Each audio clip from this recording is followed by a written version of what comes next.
चढली तिथे मीरा रोडला आणि चढल्यानंतर ती मला बोलली की तू आतमध्ये जा. मग मी बोलली आतमध्ये त्या भाईंदरवाल्या गेल्याशिवाय मी कशी जाणार आतमध्ये. तर ती मला बोलते की अशी शिव्या वगैरे केल्या तिने मराठीवरती शिव्या केल्या. तर मग मी तिला म्हटलं हे शिव्या करायला मी तुझ्या घरी उभी नाही आहे.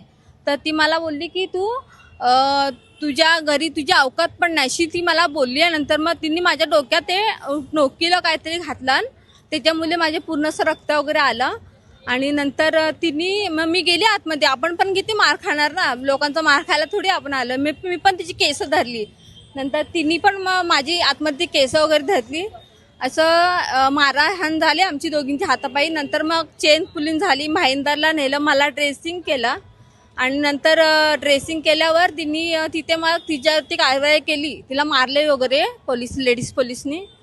आणि तिथे माझा मंगळसूत्र तुटल्यामुळे तिच्याकडनं 5,000 रुपये पोलिसांनी घेतले. मला 2,000 रुपये दिले आणि त्या पोलिसांनी 3,000 रुपये ठेवून घेतले.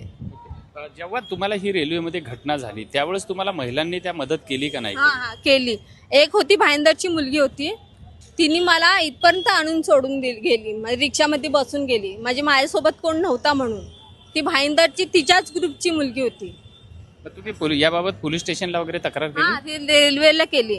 इकडे बाकीच्या इकडे नाही केली. त्यांनीच आम्हाला नेली.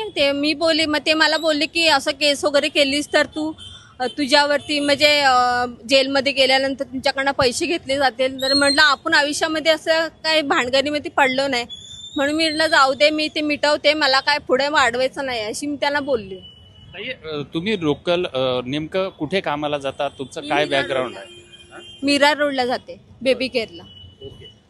तुम्ही रोज प्रवास करतात, काय रेल्वेची स्थिती आहे तुमच्या? या घटनेवरून तुम्हाला काय वाटतं? आम्हाला विरारला अजिबात चढायला भेटत नाही.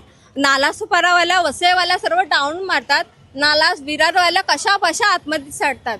आणि त्यांना सीट विचारायला गेलो ना संध्याकाळी येता वेळीस तर त्या आमच्याकडे डोले वाटारून बघतात सरळ सरळ. या जी घटना तुमच्यासोबत घडली या घटनेबाबत तुम्ही काय सांगाल? जे माझ्यासोबत घडलं ना त्या इतर कुठल्या लेडीज सोबत नाही घडायला पाहिजे. त्यासाठी दुसरे म्हणजे रेल्वेने काहीतरी कारवाई केली पाहिजे हेच माझं म्हणणं आहे.